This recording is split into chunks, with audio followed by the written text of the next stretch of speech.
Welcome to Meguiar's Car Crazy. It doesn't matter if you're a guy or gal, if you love cars, you're a car guy. And this is Car Crazy Central, shouting the passion that 30 million of us who are car guys across America and tens of millions more around the world share in common, no matter what kind of cars we love. Join us as we focus on this emotion of being car crazy.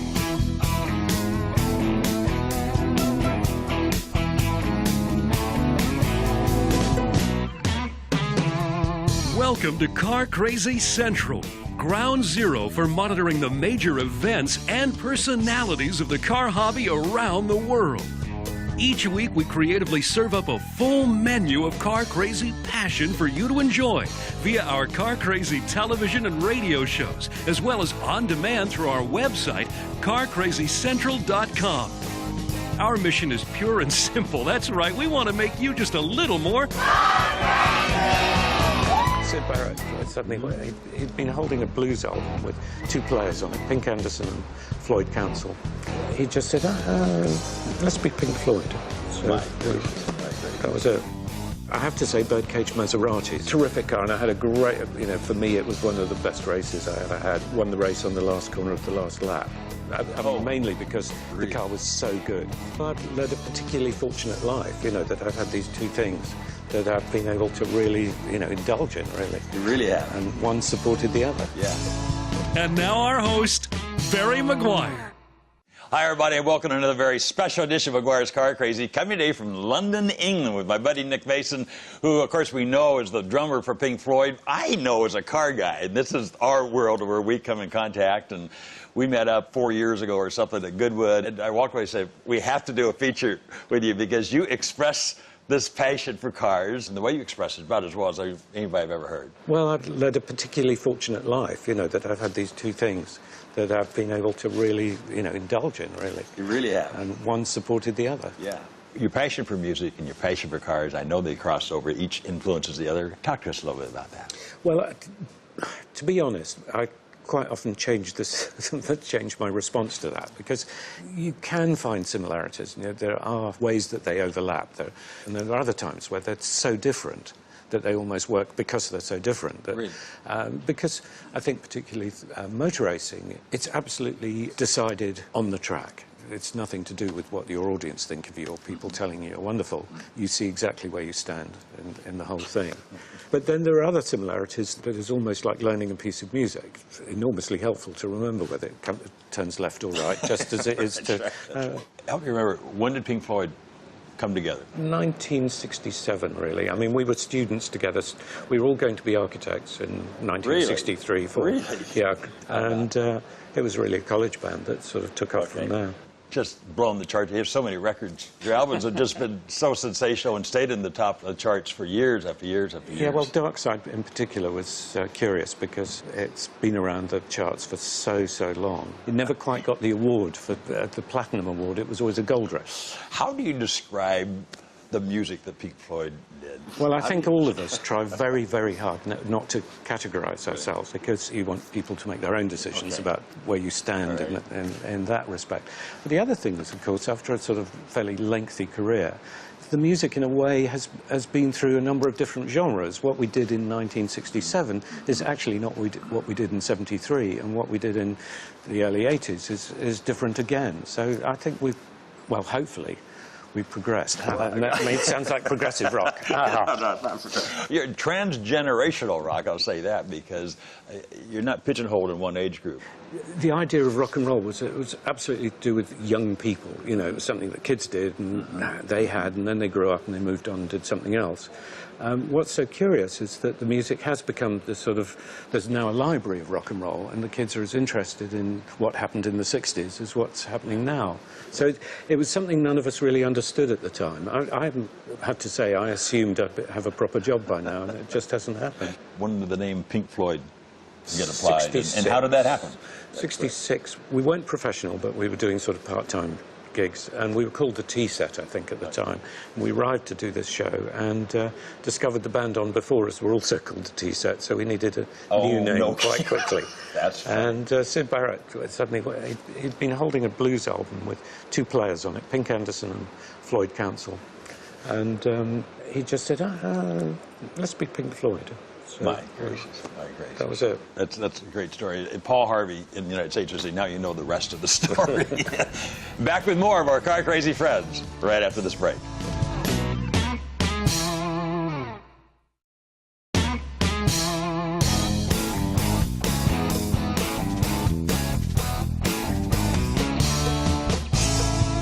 Welcome back to Meguiar's Car Crazy, here with Nick Mason, the drummer for Pink Floyd, talking about cars. Started for you, I'm always saying there, right? Train kids when they're young, get them exposed to cars when they're young. That happened to you naturally because of your dad. Yeah, my father was a film director for the Shell Film Unit, which was the petrol company, and they had their own film unit who was sent out to make films about the sort of things that Shell did. So he ended up making films about Le Mans, about the Mille Miglia, and then eventually he made a whole series of films, which was a history of motorsport. When you think back to those days, some of the first things it's like, wow, this is really cool.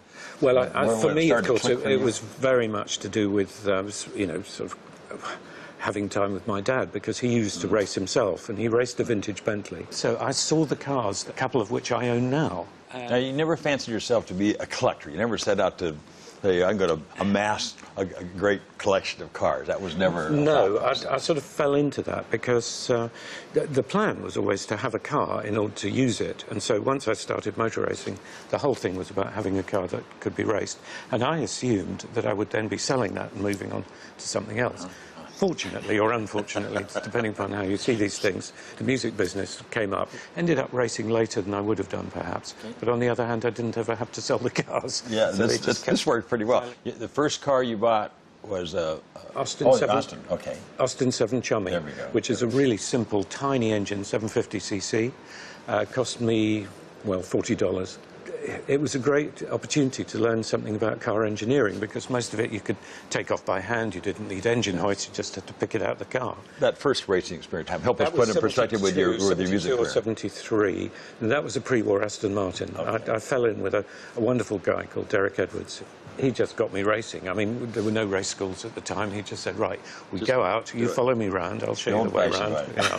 In fact, that was the car I raced at Laguna. You came to the Monterey Historics this year. You're on the lawn at Pebble Beach with your Ferrari. It was a great outing. GTO, I really enjoyed it. I've had my Ferrari GTO now for 30 years, something like that. And every time, as you approach the car, you enjoy what it looks like, and then you climb into it and you look over the bonnet, and you enjoy that as well. I mean, it's not something you get tired of. That was your first experience in total. Yeah. You'd not been there before. The Historics were terrific fun. I suspect you'll be back. I certainly hope so. Well, you want to talk about all your cars, because I mean, you have so many great cars, from the 250F Maserati to the Birdcage to the Bugatti race car to the Bernard, the 1901 Bernard. And we're going to talk about all those and how he found each one of them right after this break.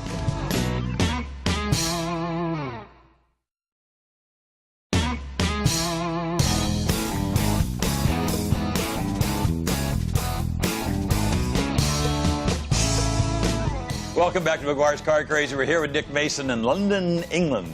Of course, Nick being the drummer for Pink Floyd, and one of the greatest car guys I've ever spoken to, the way you speak it, and the cars you've amassed, of course. Let's talk about your cars a little bit, man. It's just, how many cars in total are we talking in your collection now? Well, it is a movable feast. I mean, at one point it had got to over 40, and then now it's probably sort of 35, 36. Picked several cars that you've had, why you picked them and restored them and then raced them. We can't go into all of them, obviously, but I know there's certain ones that are really dear to you. I have to say Birdcage Maseratis. Sounds rather spoiled, but I actually have two. I have the 2-litre car and the 3-litre car. One car was a restoration project. Bought the bits, started assembling it. I got to the point where I was so frustrated at not driving it, I bought another one that was ready to go and broke that almost immediately, and then had to revert back to the 2-litre. Terrific car, and I had a great, you know, for me it was one of the best races I ever had, which was a support race for a Grand Prix, where I won the race on the last corner of the last lap. I mean, mainly because the car was so good. I mean, was that your most thrilling racing experience? It was certainly one of them, but you can have thrilling races in any car. That's the great thing. You don't actually have to be in the latest Ferrari. You can be in a De Chevaux Citroën, and it's great. But for me, going to Le Mans probably was the most important thing, because it was... that had always been the sort of goal of where I'd like to get to. Was, you know, you're actually racing against your heroes. It's, the oldest car I've got is a 1901 Panhard, but which is a London to Brighton runner. We think it was originally a racing car. It has all the sort of good bits on it that suggest that it was. It's quite fast, isn't it? Oh yeah, it's quite frightening. And has virtually no brakes. For that era. Yeah. It's interesting because it was the year that cars suddenly became more sophisticated. You know, it's got a four-cylinder engine, it's got a steering wheel, and it's no longer got a racing body on it. In fact, it's actually got a three-piece suite sort of bolted like to a it. Touring Yeah, no, car. it's actually rather comfortable. How did you find the car? Well, funnily enough, that came from an American collection. It had been there for a while, and that was a car that came in beautiful condition. I mean, it looked wonderful at the time I actually bought it, unlike most of my cars, which Type 35 Bugatti, that took me about 7 or 8 years to complete. But when I first saw it, the guy who restored it, in fact, for me, said, well, you ought to come and look at it. And he took me down to the bottom of his garden, and there was an old shed there with what I thought was a steel ladder against it. And he looked at this and he said, there it is. That's the chassis. That's the chassis. Oh, my goodness. And we went from there. And, of course, all the parts aren't there. Let's talk about all the parts aren't there. None of the parts were there at the time. What do you do? In order for the car to have some originality, you assume or you look for the bits that go with that specific car. I mean, the interesting thing is, of course, I'd never driven a Bugatti in my life. So I was sort of assembling a car. I had no idea whether this was going to be the nicest car I'd ever driven or the scariest or what. There is something very nice about taking something that is really sort of lost and finding it. Lost is a good word.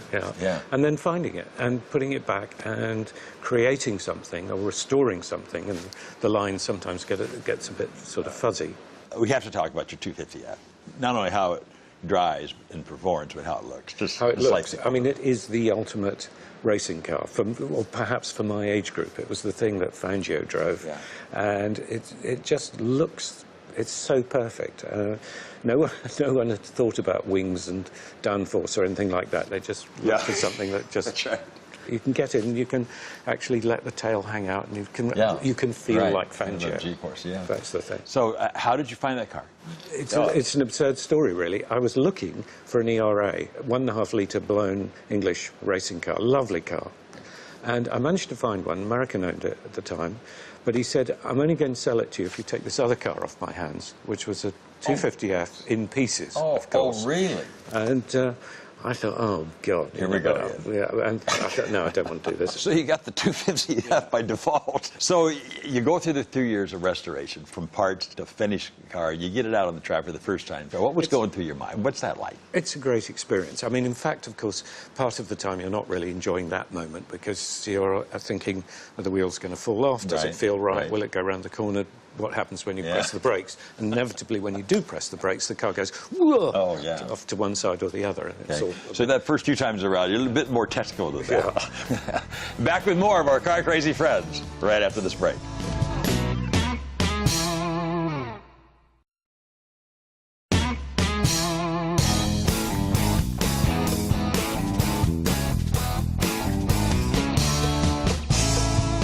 Welcome back to Meguiar's Car Crazy, here with Nick Mason, the drummer for Pink Floyd. You have become really a spokesman, if you will. It's having such an impact on the hobby. I just want to thank you.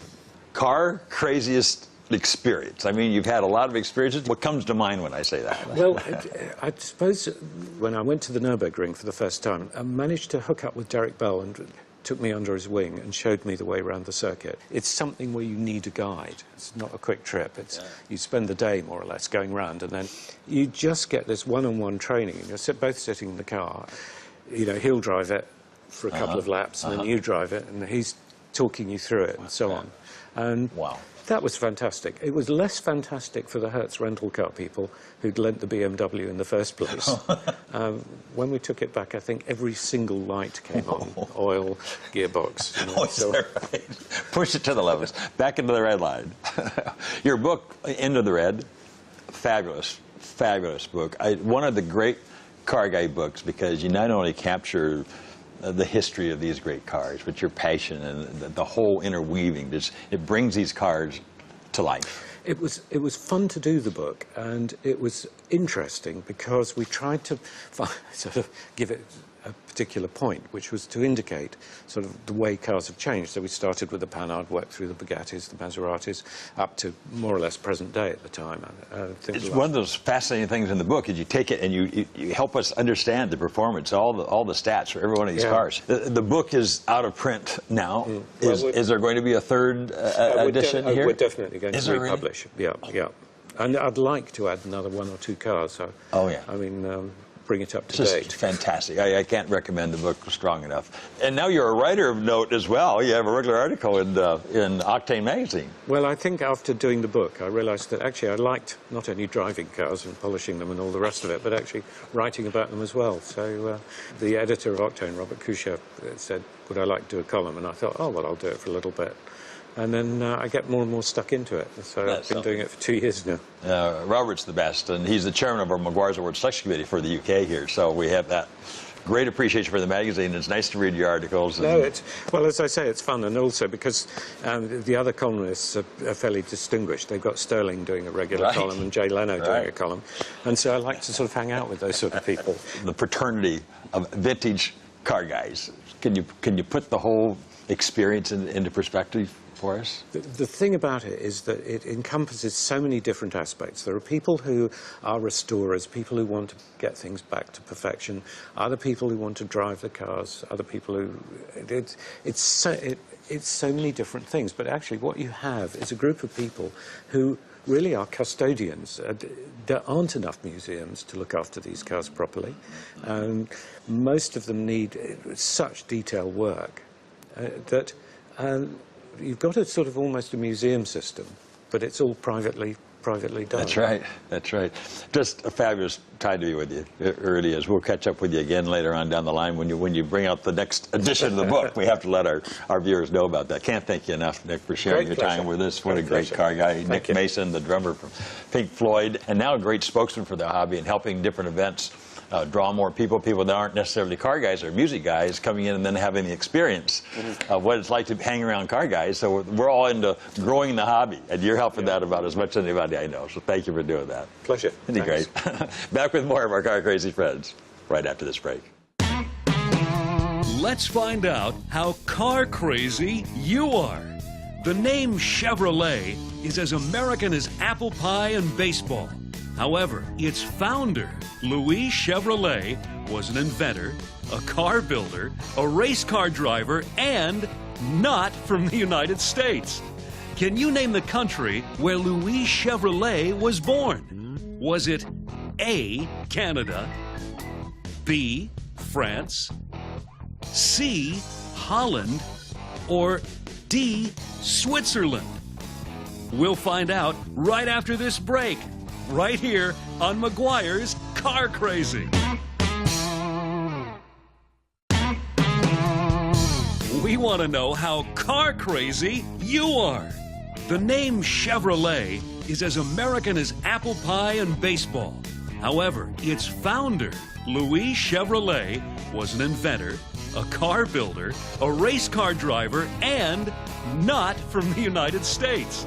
Can you name the country where Louis Chevrolet was born? Was it A, Canada, B, France, C, Holland, or D, Switzerland? Louis Chevrolet built his first prototype car in 1911 with Billy Durant and formed the Chevrolet Motor Car Company.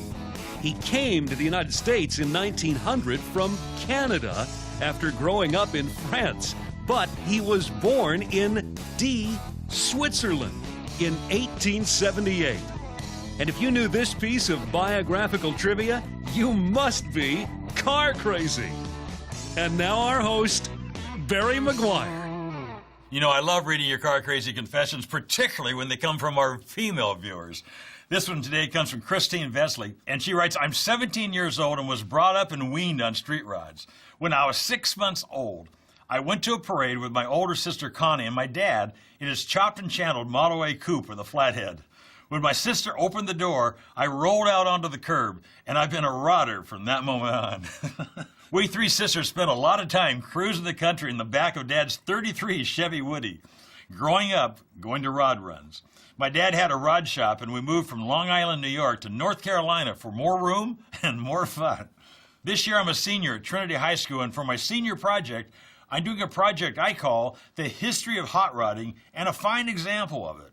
Other than doing the written report using Dad's hardcover books and old rod magazines, and a phone call to the legendary Norm Grabowski, I actually built one. My father coached me and taught me how to use his tools and machines, but I did 90% of the work myself, and wow, am I proud of it.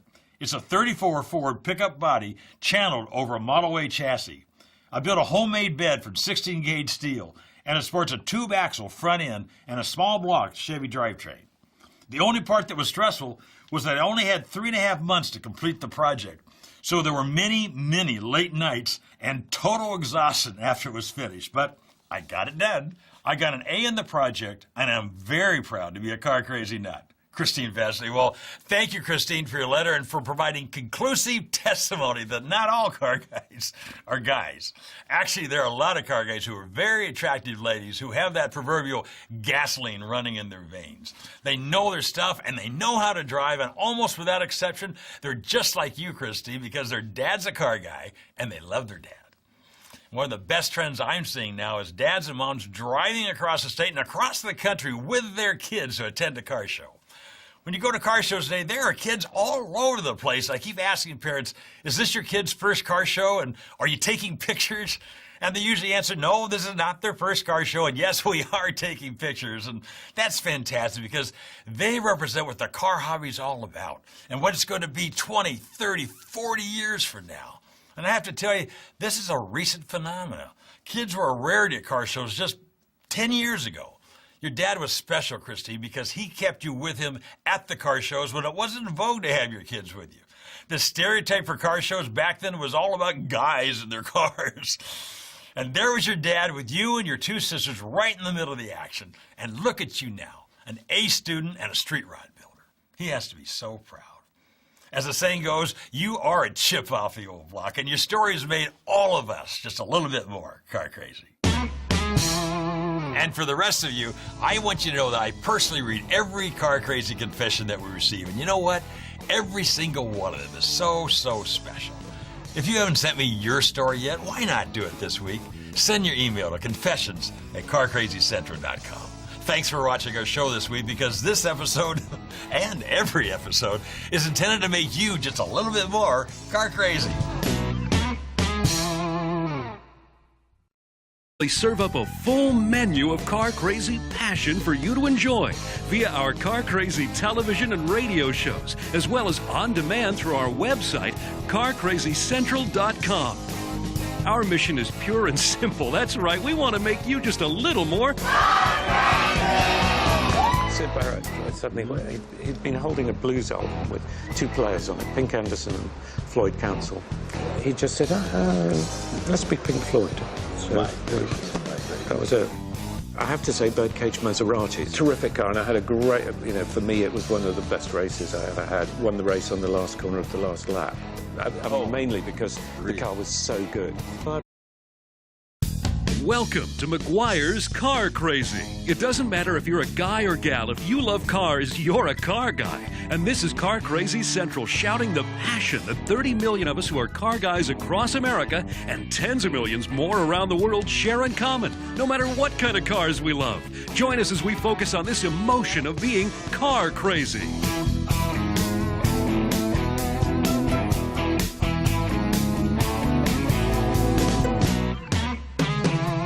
Welcome to Car Crazy Central, ground zero for monitoring the major events and personalities of the car hobby around the world. Each week we create led a particularly fortunate life, that I've had these 2 things that I've been able to really, indulge in, really. You really have. And one supported the other. Yeah. And now our host, Barry Meguiar.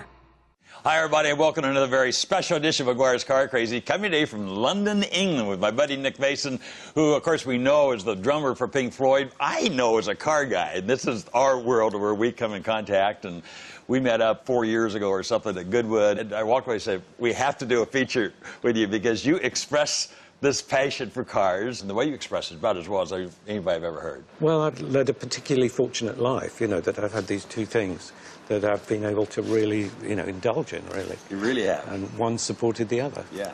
Your passion for music and your passion for cars, I know they cross over. Each influences the other. Talk to us a little bit about that. Well, to be honest, I quite often change my response to that, because you can find similarities. You know, there are ways that they overlap, and there are other times where they're so different that they almost work because they're so different. That, really? Because I think particularly motor racing, it's absolutely decided on the track. It's nothing to do with what your audience think of you or people telling you you're wonderful. You see exactly where you stand in the whole thing. But then there are other similarities that is almost like learning a piece of music. It's enormously helpful to remember whether it turns left or right, just as it is to... Help me remember, when did Pink Floyd come together? 1967, really. I mean, we were students together. We were all going to be architects in 1963. Really? Yeah, and it was really a college band that sort of took off from there.